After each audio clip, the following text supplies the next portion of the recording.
மகாநதி சீரியல்ல இன்னைக்கு ரசிகர்களுக்குன்னா மிக அதிர்ச்சியான விஷயம். ஏற்கனவே ப்ரோமோவுல பார்த்துருப்பீங்க. இன்னைக்கு நம்ம காவேரி, விஜய் இப்ப மகாபலிபுரத்துல இருக்காங்க இல்லையா? ரூம்ல நம்ம விஜய் ரொம்பவுமே சோகமா இருக்கிறாப்ல. ஏன்னா பொறந்த உடனே தன்னோட அப்பா, அம்மா தன்னை விட்டு போயிட்டாங்க இல்லையா? அதனால ரொம்ப ஃபீல் பண்ணிக்கிட்டு இருக்கிறாங்க. காவேரி தான் ஆறுதல் படுத்துறாப்ல. அது இதுக்கப்புறம் நம்ம குழந்தை வந்து உங்க எல்லாத்தையும் பார்த்துக்கும் அப்படிங்கிற மாதிரி சொல்லிக்கிட்டு இருக்கிறாங்க.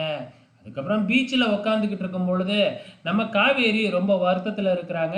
தனக்கு ஏதோ நடக்க போகுது, நமக்கு ஏதோ ஒன்று நடக்க போகுது அப்படிங்கிறத பற்றி வந்து பார்த்திங்கன்னா காவேரி விஜய் கிட்ட சொல்லிக்கிட்டே இருக்கிறாங்க. தன்னோட அப்பா கனவுல வந்ததாகவும் சொல்லிக்கிட்டு இருக்கிறாங்க. இதனால காவேரிக்கு முன்கூட்டியே ஏதோ நடக்க போகுது அப்படிங்கிற ஒரு அறிகுறி காமிச்சுக்கிட்டே இருக்கு. இது முடிஞ்சதுக்கு அப்புறம் கிளம்பி வீட்டுக்கு வந்துகிட்டு இருக்கிறாங்க காரில். ஏற்கனவே ராகவ் சொன்ன மாதிரியே வந்து பார்த்தீங்கன்னா அந்த கும்பல் வந்து ஒரு லாரியை எடுத்துக்கிட்டு நம்ம விஜயோட காரை ஃபாலோ பண்ணிக்கிட்டு தான் வருது. ராகவ் ஃபோன் பண்ணி விசாரிச்சுக்கிட்டே இருக்கிறாப்புல. இப்போ எங்கேயோ இருந்து டக்குன்னு வந்து அந்த லாரி நம்ம விஜயோட கார் மேலே மோதிட்டு நிற்காம போயிடுது. பிளான் பண்ண பிரகாரம் தான் அவங்க பண்ணியிருக்கிறாங்க. இதனால் கார்லேருந்து வெளியில் வந்து விழுவுறாங்க நம்ம விஜயும் காவேரியும்.